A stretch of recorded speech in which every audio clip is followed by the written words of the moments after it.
Serial गुम है किसी के प्यार में के लेटेस्ट एपिसोड को सबसे पहले देखने के लिए हमारे चैनल को सब्सक्राइब करें।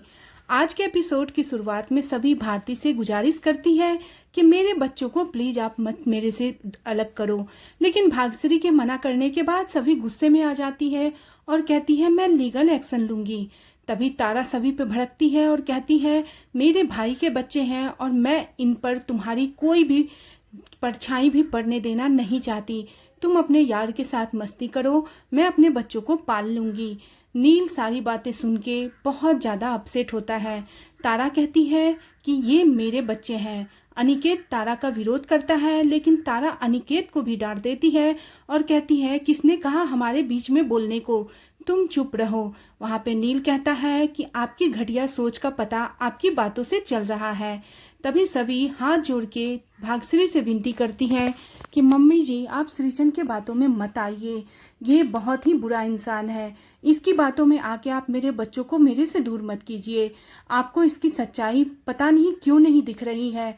तभी सृजन आता है और कहता है कि अगर तुम लीगल एक्शन लोगी तो मैं भी लीगल एक्शन के लिए तैयार हूँ। मैं भी देखता हूँ कि काकी का बच्चा काकी से कैसे दूर हो सकता है और मैं इस बच्चे की सारी परवरिश का खर्चा उठाने को भी तैयार हूँ। लेकिन तुम क्या कहोगी कोर्ट में? तुम्हारे पास न जॉब रहा क्योंकि उस जॉब को तुमने अपने हाथों से गंवा दिया है और मुझे नहीं लगता है कि जिस तरह तुम्हारे जॉब गई है तुम उस जॉब को वापस भी ला सकती हो, क्योंकि तुमने कानून के पचड़े में पड़ के तुमने रजत के केस में इनडायरेक्टली तुमने बहुत कुछ गलत किया है, इसीलिए तुम्हें सस्पेंड किया गया है और वापस तुम्हें जॉब मिले ये तो अब मुझे नामुमकिन ही लगता है।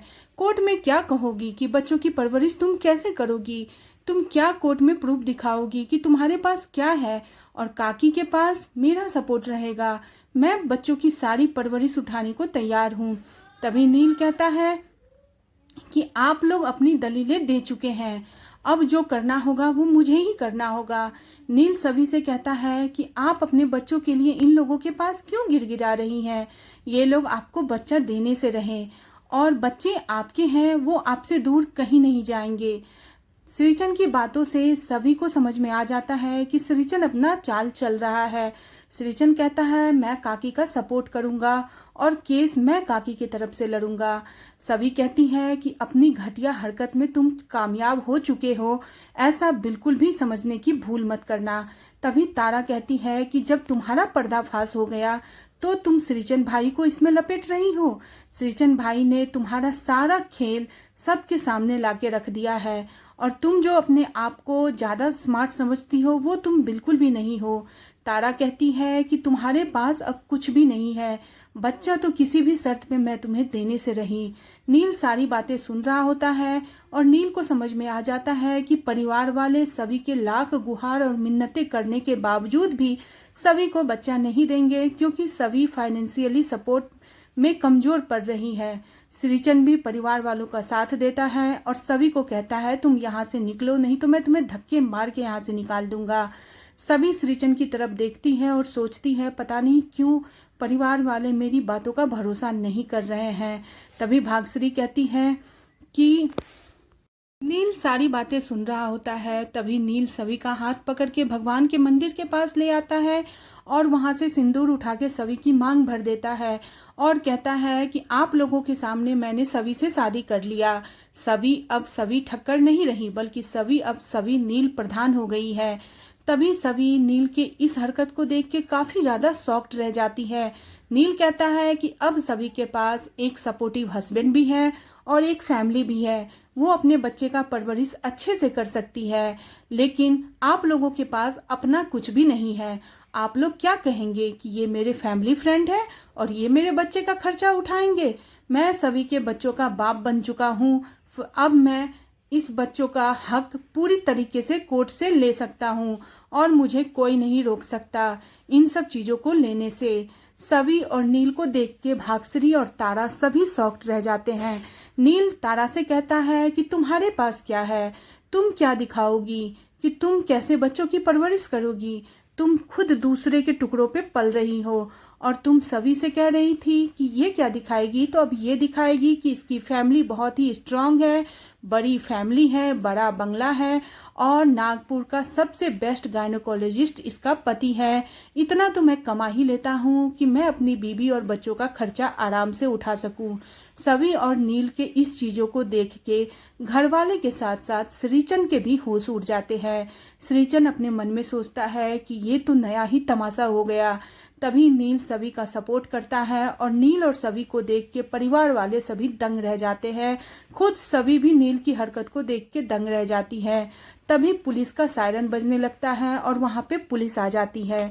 उसके बाद श्रीचंद डर जाता है और तभी वहाँ पे सई आती है और सई सभी को गले लगा के काफ़ी ज़्यादा इमोशनल हो जाती है और कहती है आपने प्रॉमिस किया था कि आप मुझे यूएस नहीं जाने दोगी, आपने नहीं जाने दिया। सभी को सई थैंक यू बोलती है और पुकी अंकल को भी थैंक यू बोलती है। इतने में पुलिस की सायरन बजने लगती है और श्रीचंद डर जाता है। श्रीचंद सई को अपने गोद में ले लेता है और वहाँ पे नौटंकी करना स्टार्ट कर देता है। कमिश्नर कहता है कि तुम भक्ति से कि तुम श्रीचंद को अरेस्ट करो। श्रीचंद अपना बंदूक निकाल के सई के कान में लगा देता है और कहता है अगर किसी ने भी हिलने की कोशिश की तो मैं इसे जान से मार दूंगा। नील और सभी घर वाले हड़बड़ा जाते हैं, जहाँ पे सभी कहती हैं मेरी बच्ची को छोड़ दो, मेरी बच्ची ने तुम्हारा कुछ नहीं बिगाड़ा है। तभी श्रीचंद कहता है कि आखिर ये भी तो ठक्कर ही है, ये भी ठक्कर का ही खून है, मैं इसे भी नहीं बख्शूंगा। भागश्री कहती है कि श्रीचंद ये तुम क्या कर रहे हो, ये तुम्हारी भतीजी है। श्रीचंद कहता है काहे की भतीजी, अपना मुंह बंद रख। तुम्हारी बहू ने जो कुछ भी बोला है सब कुछ सच है और तुम्हारी बहू ने जो भी कहा है मेरे बारे में वो सारा सब कुछ सच है। मैंने ही रजत को मनी लॉन्ड्रिंग में फंसाया था, लेकिन अफसोस मैं रजत को मार नहीं सका, उसे कोई और मारा है। मैं तुम लोगों को बर्बाद करना चाहता था और इस सब का कारण तुम्हारे पति राजेंद्र ठक्कर हैं। सब श्रीचंद की इन सारे बातों को सुन के भागश्री के साथ साथ पूरे परिवार वाले शॉक्ड रह जाते हैं, जहां श्रीचंद का असली चेहरा खुल के सबके सामने आता है। श्रीचंद बताता है कि मैं जब छोटा था तब तुम्हारे पति ने मेरे बाप के खिलाफ गवाही दी थी और उस समय से मेरे बाप ने अपना जलीलपना को छुपाने के लिए उसने आत्महत्या कर ली और उसके साथ मेरी माँ भी गुजर गई। मैं 10 साल का था तब मैं अनाथ हो गया। मैं उस दिन से तब तक का वेट कर रहा था कि तुम लोग कब यहाँ पे आओगे। मैं तुम लोगों से बदला लेना चाहता था। सई की नौकरी की वजह से तुम लोग नागपुर आ गए और मैं अपना बदला लेना शुरू किया। मैंने ही रजत ठक्कर के कंपनी को बर्बाद किया था और मैं तुम सबको बर्बाद कर दूंगा। अब इस बच्ची से तो तुम मिलना तो दूर, तुम इसे देख भी नहीं पाओगी।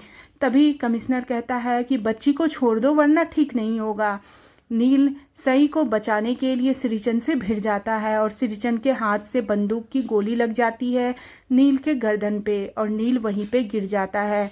जहां श्रीचंद की सच्चाई सबके सामने खुल जाती है वहीं पे नील को गोली लग जाती है और सभी जोर से चिल्लाती है नील, लेकिन वहाँ पे नील जमीन पे गिर जाता है और गोली उसके गर्दन में लग जाती है। सभी लोग ये देख के शॉक्ड हो जाते हैं और आज का एपिसोड यहीं पे ख़त्म हो जाता है। आने वाले एपिसोड में देखने को मिलेगा कि लीना सभी से पूछती है कि मेरे बेटे को क्या हुआ है। तभी सभी सच्चाई बताती है कि सई को बचाने के चक्कर में नील को गोली लग गई। लीना सभी को जोरदार थप्पड़ मार देती है। आज का एपिसोड आपको कैसा लगा प्लीज़ कमेंट करें और बने रहे सीरियल गुमे किसी के प्यार में। नेक्स्ट एपिसोड के लिए चैनल को सब्सक्राइब करना बिल्कुल न भूलें।